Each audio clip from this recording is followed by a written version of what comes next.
오늘 하나님의 말씀은 열왕기하 2장 1절에서 6절까지 말씀이 되겠습니다.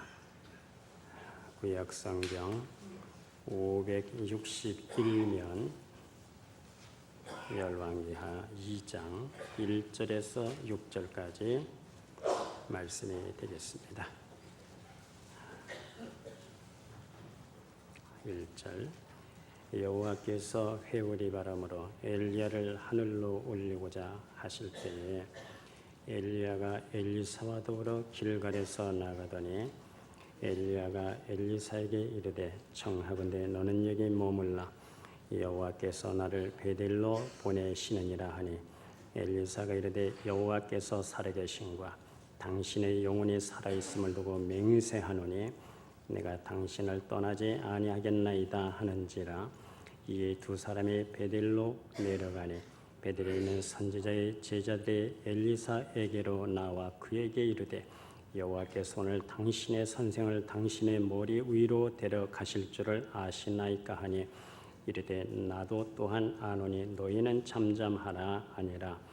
엘리야가 그에게 이르되 엘리사야 청하건대 너는 여기에 머물라 여호와께서 나를 여리고로 보내시느니라. 엘리사가 이르되 여호와께서 살아계심과 당신의 영혼이 살아있음을 두고 맹세하노니 내가 당신을 떠나지 아니하겠나이다 하니라.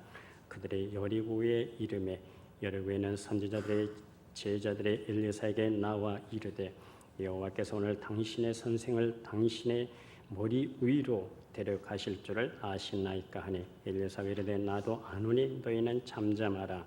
엘리야가 또 엘리사에게 이르되 청하건대 너는 여기 머물라 여호와께서 나를 요단으로 보내시느니라 하니 그가 이르되 여호와께서 살아계심과 당신의 영혼이 살아있음을 두고 맹세하노니 내가 당신을 떠나지 아니하겠나이다 하는지라. 이에 두 사람이 가니라. 아멘. 아멘. 감사합니다. 덥습니까? 굉장히 무덥죠. 설교도 시작하기 전에 온몸이 이제 땀으로 젖는데 어디 에어컨을 켜드릴까요? 괜찮습니까? 예, 에어컨 좀 켜드리고 위로 바람을 좀 위로 좀 향하게 해주세요. 우리 찬양대도 켜드립니까? 괜찮습니까? 예, 여기는 괜찮. 켜드려요? 예.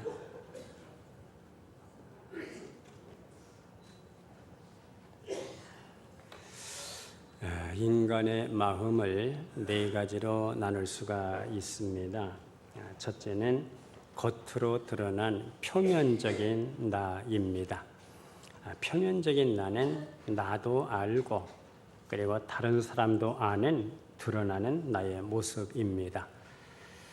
두 번째로는 자기 자신을 잘 모르고 있는 맹목적인 나입니다.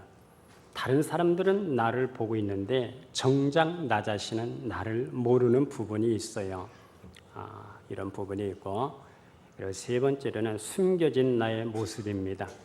밖으로는 내색을 하지 않습니다. 속으로 발견되고 싶지 않은 숨겨진 부분이 있습니다. 사람들은 내 모습의 실체를 알길 원하지만은 자신이 숨기고 싶은 부분이 있어요. 이것은 내보이고 싶지가 않은 겁니다. 이런 부분이 있고, 그리고 네 번째로는 무의식적인 나의 모습입니다. 이것은 나 자신도 잘 모르고 또 다른 사람도 보지 못하는 부분입니다. 나 자신도 그리고 다른 사람도 보지 못하는 부분을 우리는 말씀을 통해서 깨달을 수가 있어요. 그리고 성령의 역사를 통해서 하나님이 보여주실 때에 우리는 깨닫게 됩니다. 사실 하나님이 보여주지 아니하시면은 내 자신의 실체를 알 길이 없습니다. 하나님께서 우리의 실체를 보여주실 때에 우리 자신을 알고 깨달을 수가 있습니다. 어떤 의사가 한 분 있었습니다. 그런데 이분이 참 예수 믿는 사람을 그렇게 싫어합니다. 그래서 가족이 면회를 가고 또 우리 권속들이 면회를 가면은 최선을 다해서 한번 노력해보고 고쳐보겠습니다. 이렇게 대답을 하지만은 실상은 예수 믿는 환자가 너무너무 싫다는 겁니다. 물론 그 거절은 아주 청중하고 그리고 예의 바르고 그리고 아주 논리적이었습니다. 그 일반 환자들에게는 참 최대한의 편의를 제공하지만은 그러나 웬일인지 예수 믿는 환자에게만은 아주 까다롭고 아주 냉정하게 대했습니다. 그러다가 어느 날 이분이 동료 의사로부터 전도를 받았어요. 그리고 교회에 처음 출석을 했습니다. 교회에 출석하던 첫날 아주 까마득한 옛날 일이 하나가 생각이 나는 겁니다. 아마 초등학교 들어가기 전이니까 아마 6살쯤 아마 그쯤의 일이 아마 생각이 나는 겁니다. 바로 밑에 동생이 하나 있었어요. 이 동생이 형 오늘 나랑 교회 안 갈래? 왜? 오늘 크리스마스 날이기 때문에 교회 가면 사탕도 주고 떡도 주고 과자도 준대. 꽤 염치불구하고 따라갔습니다. 이제 즐거운 순서가 끝나고 그리고 기다렸던 떡과 과자를 나눠주는 시간이 됐어요. 이 아이가 참새 같은 가슴을 두근거리면서 받을 준비를 하고 있었습니다. 그런데 청천벽력 같은 소리가 들리는 겁니다. 금년 이후로 9월 이후에 나온 아이는 떡과 과자를 안 준다는 겁니다. 그 전에 나온 아이들만 준다는 거예요. 그래서 9월 이전에 온 아이들은 다 일어서서 이쪽으로 서라는 겁니다. 그래서 그는 울면서 집으로 돌아왔던 기억이 납니다. 지금까지 까마득하게 한 번도 생각나지 않았던 아주 옛날 생각이 나면서 내가 왜 예수 믿는 사람을 그렇게 싫어했던가? 내가 왜 예수 믿는 사람을 그렇게 거부했던가를 깨닫게 됐다는 겁니다. 교회로부터 버림받았다는 이 의식, 서러웠던 유감, 이것이 무의식 속에 저장되어서 어린 시절부터 나는 예수 믿는 사람 싫다. 이 무의식 중에 이 생각이 저장이 되어서 예수 믿는 사람을 보고 예수 믿는 환자들의 도움을 청하면 그 서러웠던 유감이 투사가 돼서 정중하고 논리적으로 그렇게 거절을 했다는 겁니다. 저는 이 글을 읽으면서 이 정신과 의사가 쓴 글을 읽으면서 우리 선생님들 어떻게 하시겠습니까? 처음 나온 학생이 선물 줄 때 처음 나온 학생이나 올해 나온 학생이나 똑같이 선물을 줄 수 있는 아량이 우리에게 필요한 줄로 압니다. 어쩌면 그거 하나 때문에 한 인생이 하나님 앞으로 나올 수도 있고 아니면 엉뚱한 방향으로 갈 수가 있기 때문입니다. 우리 속에 있는 이 숨겨진 나의 모습, 무의식 속에 드러나지 않는 이 내 모습을 성령께서 알게 하시고 깨닫게 하시고 다듬어서 하나님이 만들어 가시는 그것을 경험하는 우리의 모든 인생살이가 될 수 있기를 기원합니다. 노예에서 이제 노예를 하다 보면은 장로님들하고 혹은 목사님들하고 같이 일을 하다 보니까 친해질 때가 있어요. 그러면은 식사를 하면서 어떤 장로님이 이렇게 얘기를 합니다. 목사님, 나는 한때 목사라면 참 알레르기 반응이 일어났습니다. 왜? 자기 아버지가 목사였거든. 이 아버지가 목사님이었는데 얼마나 율법적인 목사님인지 아주 힘들었다는 거예요, 생활에. 가족들을 얼마나 힘들게 했는지 몰라요. 나는 장로가 됐지만은 목사라는 우리 아버지가 그렇게 싫었다는 겁니다. 내가 이걸 깨닫고 회개를 합니다. 그런 얘기도 들었고요. 또 어떤 목사님은 나는 장로라면 알레르기 반응이 일어납니다. 왜? 아버지가 장로였거든. 나는 이 장로님 때문에, 아버지 때문에 너무 힘들었다는 거예요. 나는 은혜 받고 목사가 됐지만 아버지가 장로님이 너무나 율법적이어서 장로라면 알레르기 반응이 일어난다는 겁니다. 내가 기도하다가 이것을 깨닫고 내가 많은 회개를 했습니다. 사실은 자기하고 아무런 관계가 없지만 아버지로부터 받았던 이 상처가 무의식 쪽에 저장되어서 그런 반응이 일어나게 된다는 겁니다. 이런 관계가 생각보다 훨씬 많습니다. 우리 속에 숨겨져 있는 나의 모습, 무의식 속에 드러나지 않는 이 내 모습을 성령께서 알게 하시고 깨닫게 하셔서 하나님이 만들어 가시는 하나님의 자녀로 살아갈 수 있기를 주의 이름으로 축복합니다. 오늘 우리가 이 본문을 보면 하나님께서 우리를 만들어 가시는 이 영적 의미가 무엇인지, 하나님이 가게 하신 이 지역의 영적 의미가 무엇인지 같이 한번 은혜를 나눠보려고 합니다. 우리가 성경에 보면은 죽음을 통하지 않고 하늘로 들림을 받은 사람이 두 사람이 있어요.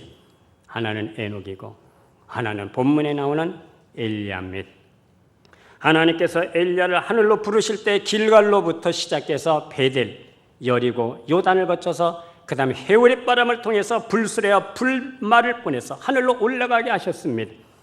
엘리야와 엘리사가 길갈에서 출발해서 베델, 여리고, 요단으로 가는데 이 길은 모두 내 뜻대로 간 길이 아닙니다.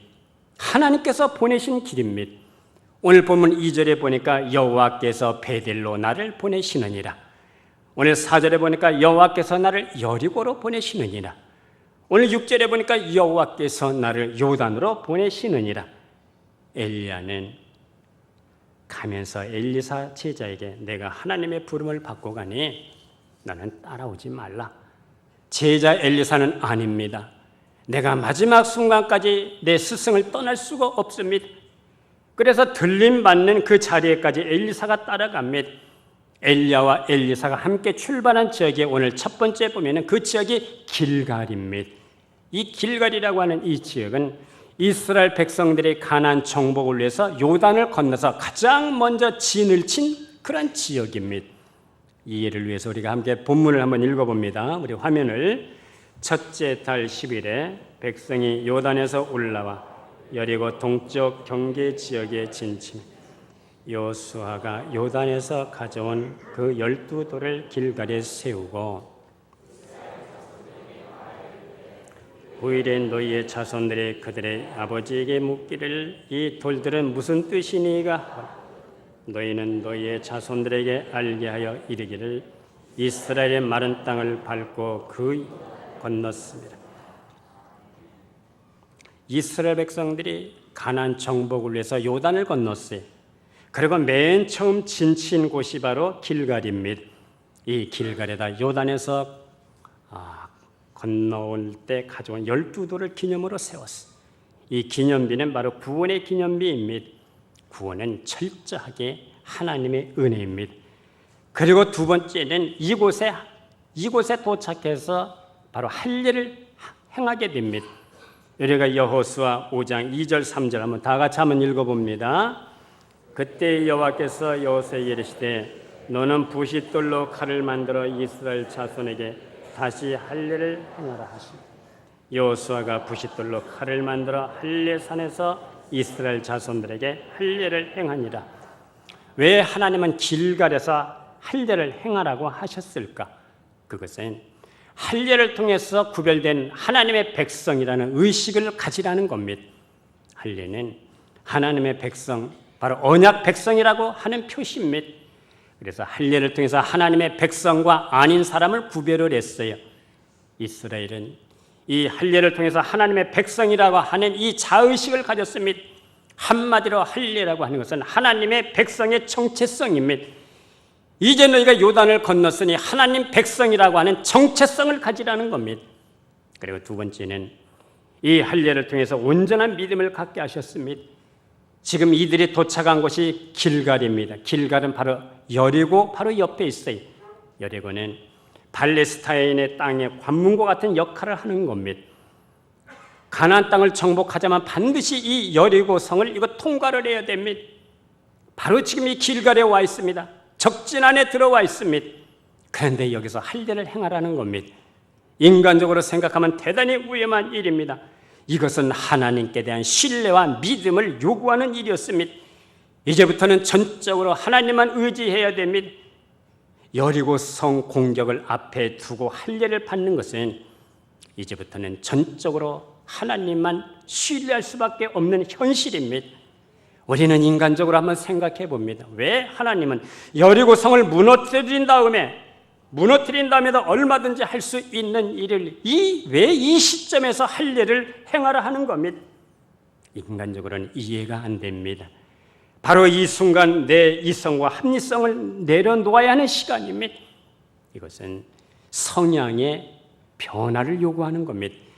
바로 이 시간에 내 이성과 합리성을 내려놓아야 하는 그러한 시간입니다. 승부수는 오직 하나님 앞에 집중하는 겁니다. 그분으로만 살아가는 거예요. 그분으로만 철저하게 바로 그분을 붙잡는 겁니다. 내 눈을 하나님 앞에 고착시켜야 됩니다. 내가 산을 향하여 눈을 들리라. 나의 도움이 어디서 올까? 나의 도움이 천지를 지으신 여호와에게서로다. 오늘도 하나님을 향하여 도움을 구하는 자에게는 영적 고갈이 없는 줄로 믿습니다. 성령의 할례는 하나님 앞에 집중하기를 원하는 하나님의 바로 다루심이었어요. 이 다루심을 통과해야 되는 겁니다. 여기서부터 길이 열리는 거예요. 여기서부터 하나님이 우리 인생을 책임져 주시는 겁니다. 그러므로 성도 여러분, 진리 성향으로 살아가야 될 줄로 믿습니다. 믿음 성향으로 우리가 살아가야 될 줄로 믿습니다. 그러므로 길갈의 영적 의미는 요단을 건너서 구원을 받은 백성들이 성령의 할례를 받은 자로 나는 이제부터는 하나님의 백성이다. 그리스도인의 정체성을 확실히 하라는 겁니다. 우리 그리스도인의 정체성을 확실히 하고 하나님 앞에 집중하는 우리의 삶이 될 수 있기를 기원합니다. 그리고 이제 두 번째 엘리야와 엘리사가 도착한 곳이 베델입니다. 우리가 잘 아는 대로 창세기에 보면은 야곱이 아버지 이삭의 축복을 받기 위해서 에서로 변장을 합니다. 에서는 몸에 털이 많기 때문에 염소의 가죽으로 손과 목을 감았어요. 너 에서 정말 맞냐? 목소리를 들어보니까 야곱 같은데 내 목과 손을 만져보십시오. 에서가 맞습니다. 야곱은 에서의 이름으로 축복을 받았어요. 그런데 이것이 들통이 납니다. 형님의 칼날을 피해서 밧단 아람으로 도망을 갑니다. 베델은 현재 이름은 바로 베이팅이라고 하는 곳입니다. 바로 이곳이 베델이라고 불리우게 된 것은 야곱이 에서를 피해서 밧단 아람으로 도망가는 중에 이곳에서 유숙을 하면서부터입니다. 야곱이 잠을 자던 중에 하늘 끝부터 땅 아래까지 사다리가 놓여져 있고 사다리를 오르락내리락 하는 하나님의 사자들을 보았으니 그리고 하나님의 음성이 들리는 겁니다. 내가 모든 것을 이루고 내가 다시 돌아올 때까지 결코 너를 떠나지 않겠다. 야곱은 여기서 하나님의 임재를 경험하고 너무나 감격해서 아침에 일어나자마자 그곳에 배기하던 돌을 세우고 거기에 기름을 부었어요. 기름은 그 당시 바로 노잣돈이었습니다. 어머니가 너 가면서 이거 노잣돈으로 사용해라 그러면서 기름을 부어준 거예요. 이 기름을 하나님 앞에 다 부어드린 겁니다. 베델은 하나님의 집이라는 뜻입니다. 원래는 루스라고 하는 평범한 동네였는데 야곱이 하나님을 만난 다음에 베델이라는 이름으로 바뀌었어요. 베델은 하나님의 임재를 경험하고 만나고 예배하는 곳입니다. 예배는 누가 드리는 겁니까? 영적인 기능이 살아난 사람만이 예배를 드릴 수가 있는 겁니다. 영적인 기능이 죽은 사람은 예배하지 않습니다. 성도 여러분, 우리가 예배 드리는 자로서 영적인 기능이 살아난 자로 살아갈 수 있기를 기원합니다. 우리가 창세기에 보면 아벨과 가인의 제사 잘 알고 있어요. 하나님 앞에 연락되는 예배가 있고 연락되지 않는 예배가 있습니다. 이 예배가 인류를 두 부류로 갈라놓은 겁니다. 하나님의 임재가 없는 인생과 하나님의 임재가 확보된 인생, 하나님이 함께 하시겠다는 약속과 증거가 드러나는 사람과 전혀 드러나지 않는 사람의 구별은 어디에 있습니까? 그것은 바로 예배가 있느냐 없느냐에 달려있는 겁니다.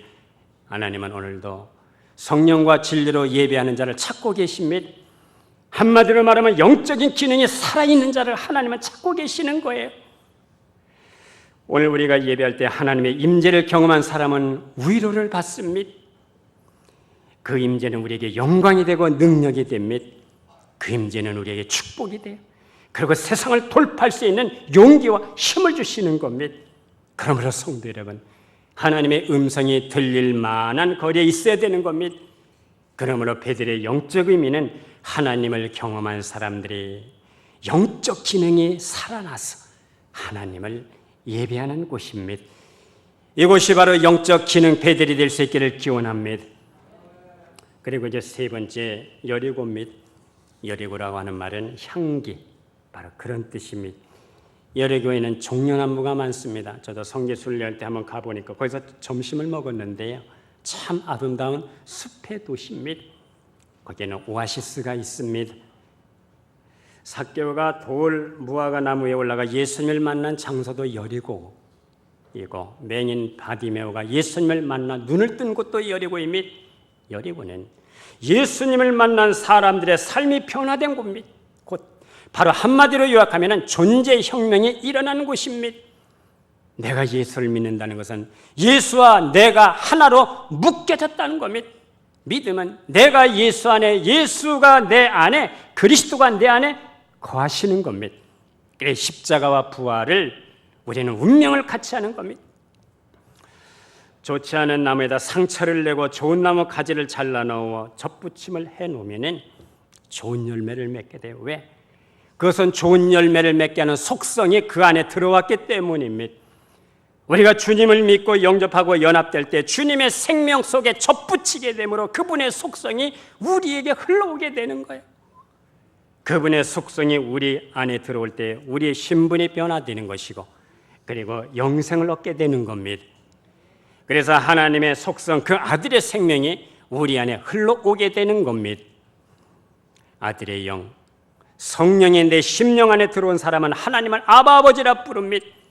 이렇게 하나님의 영의 인도함을 받는 사람이 하나님의 아들이라 일컬음을 받게 되는 겁니다. 이거 마이크 이거 볼륨 움직이지 말아요. 예? 세상보다 크신 이가 내 안에 계시기 때문에 세상을 이기는 겁니다. 사망보다 크신 분이 내 안에 계시기 때문에 사망을 이기게 하시는 거예요. 죽음도 두려움이 없습니다.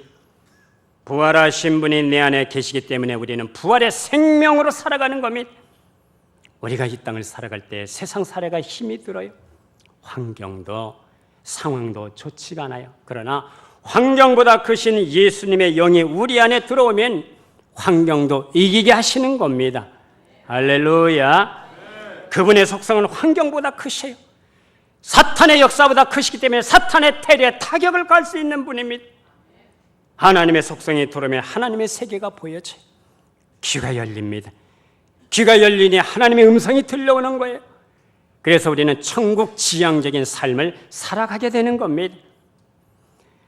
여리고는 내가 예수를 만나, 그리스도를 만나 바디메오가 눈을 뜬 것처럼 영적 안목이 열리고, 삭개오가 예수님을 만나 가시관, 세계관, 그리고 가치관, 인생관의 변화가 일어난 곳이듯이, 그러므로 나로 하여금 천국 지향적인 삶을 살게 하는 존재혁명이 일어나는 곳, 바로 그것이 여리고입니다. 존재혁명을 경험한 사람은 예수 그리스도가 모든 것의 해답이시다, 하나님이 모든 것, 우리 인생의 해답이시다 하는 것을 우리는 경험하게 되는 겁니다. 우리는 예수 믿고 보니까 잃은 것도 많아요. 친구도 잃을 수가 있고 멀어질 수도 있고, 취미도 변화가 되고 시간 사용도 변화가 되고 만나는 사람도 변화가 되더라고요. 그러나 세상에 결코 얻을 수 없는 것을 얻는 경험을 하게 되는 겁니다. 이런 영적 경험, 신령한 경험 때문에 죽으면 죽었지 예수를 포기할 수가 없는 겁니다. 할렐루야. 그러므로 영적 의미는 예수님을 만나서 여리고는 존재혁명이 일어난 곳입니다. 그리고 네 번째 요단입니다. 요단이라고 하는 뜻은 야훼는 완전하시다, 바로 그런 뜻입니다. 이스라엘 백성들은 요단을 건너가면서 하나님의 초자연적인 능력을 경험하게 됩니다. 저희 여호수아 3장 17절, 15절에서 17절 우리 다 같이 한번 읽어봅니다. 요단이 곡식 도는 시기에는 항상 언덕이 넘치더라.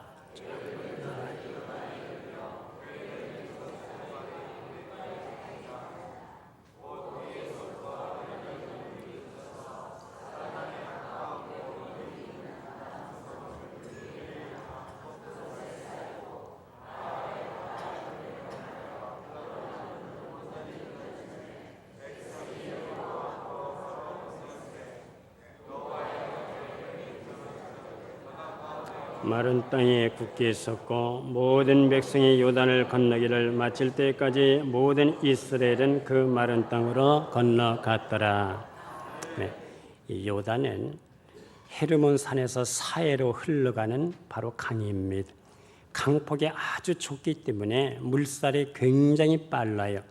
그런데 언약궤를 맨 제사장의 발바닥에 요단 물을 밟고 있으면 위로부터 흐르던 물이 끊어져서 위로 계속 쌓여지게 된다는 겁니다. 한마디로 믿음을 요구하고 있는 거예요. 믿음으로 물로 들어가서 이스라엘 백성들은 이 초자연적인 능력을 경험하는 겁니다. 그래서 오늘 성경에 보면은 요단을 마른 땅처럼 그렇게 건넜습니다. 요단의 영적 의미는 믿음을 통하여 성도는 하나님의 능력을 경험하는 겁니다. 예수님께서 죽은 나사로를 살리실 때에 마르다에게 하시는 말씀이 따라서 해볼까요? 우리 찬양대만 내가 믿으면 하나님의 영광을 보리라. 오늘도 하나님은 믿음을 통해서 하나님의 세계와 하나님의 수준을 경험하게 하시는 겁니다.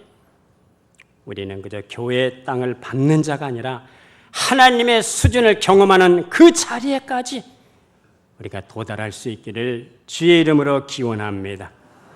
그리고 이 요단에서 엘리야는 해오리 바람으로 하늘로 올라가게 됩니다. 누가 하나님의 이런 초자연적인 능력을 경험할 수가 있는 겁니까? 우리의 삶 속에 항상 하나님이, 주님이 항상 함께 계셔야 됩니다. 우리의 생활 속에서 말씀이 삶으로 실체화가 되어져야 되는 겁니다.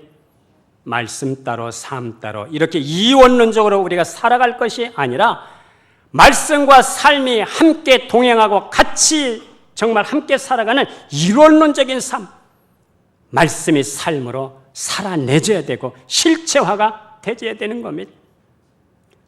우리가 이런 믿음 생활을 통해서 하나님의 임재를 갈망하고 하나님의 임재를 벗어나지 않기 위해서 하나님을 구하고 하나님을 끌어당기는 믿음이 있어야 됩니다. 하나님을 끌어당긴다는 이 믿음은 바로 갈망을 얘기하는 겁니다. 엘리야는 땅에 살았으나 땅의 지배를 받는 사람이 아니었어요. 땅에 살았지만 하늘의 지배를 받는 사람이었습니다. 성도 여러분, 엘리야가 어느 날 갑자기 하늘로 올라간 건 아니에요. 하늘로 이동이 있기 전에 먼저 영적인 이동이 먼저 있었다는 겁니다. 누가 천국으로 이동함을 받을 수가 있는 겁니까? 우리는 이 땅에서 그리스도인으로 살면서 영적인 이동이 먼저 하나님께로 이동이 되어져야 이 다음에 천국으로 이동함을 받게 되는 겁니다. 그러한 삶이 될 수 있기를 기원합니다. 우리는 천국 가는 사람은 그날 죽어서 천국 가는 것이 아니라 이 땅에 살면서 그리스도를 얻고 경험하고 영접하고 마지막 날에 천국으로 우리는 그분이 인도함을 받는 거예요. 우리가 개 이름의 유래에 관한 얘기가 있습니다. 도레미파솔라시도. 바로 이것이 시작된 곳이 바로 이탈리아입니다. 10세기 말 이탈리아의 아레쪼라고 하는 이 중북부 마을에 수도사 구이도라고 하는 사람이 있었어요. 그가 최초로 이 음계를 만들 때 바로 세례 요한의 기도문을 갖고 음계를 만들었습니다. 세례 요한의 기도문이 뭡니까? 이거는 회개의 기도문입니다.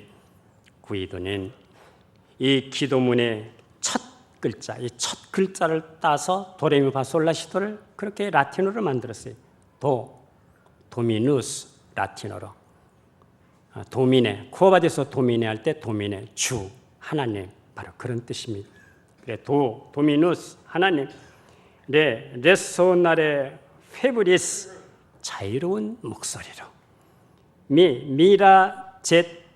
미라제토룸, 놀라움을 표하네.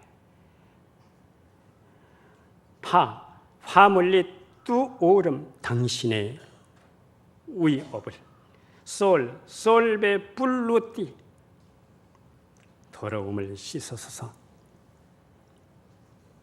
이 성악가 내 발음 맞습니까?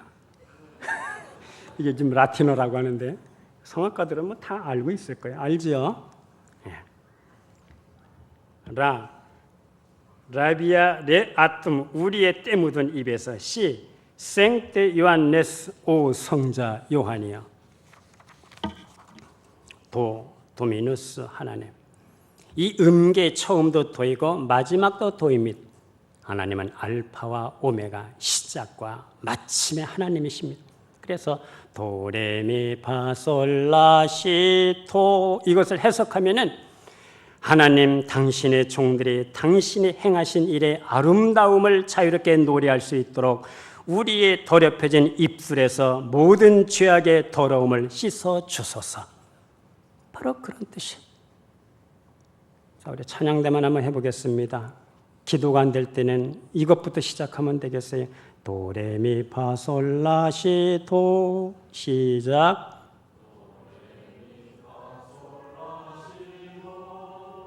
좀 맑게 하십시다. 그렇게 목소리가 너무 음흉합니다. 도레미파솔라시도 시작.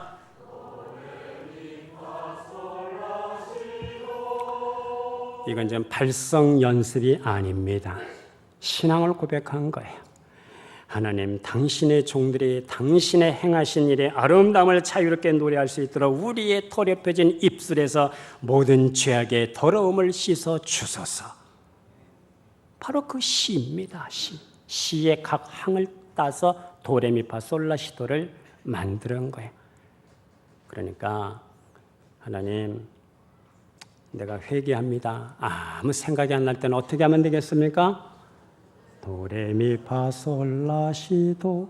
그래도 하나님이 응답하고 영접하실 줄로 믿습니다. 우리는 이 땅을 살아갈 동안 그리스도의 정체성을 가지고 살아계신 하나님을 경험하고 하나님을 예배하고 성령으로 말씀으로 삶이 변화되고 가치관, 인생관, 세계관이 변화되는 존재혁명이 일어나고 마침내 하나님의 은혜로 권능으로 성령의 회오리 바람 가운데 천국으로 이동되는 우리의 그런 삶이 될 수 있기를 주의 이름으로 기원합니다. 기도하겠습니다.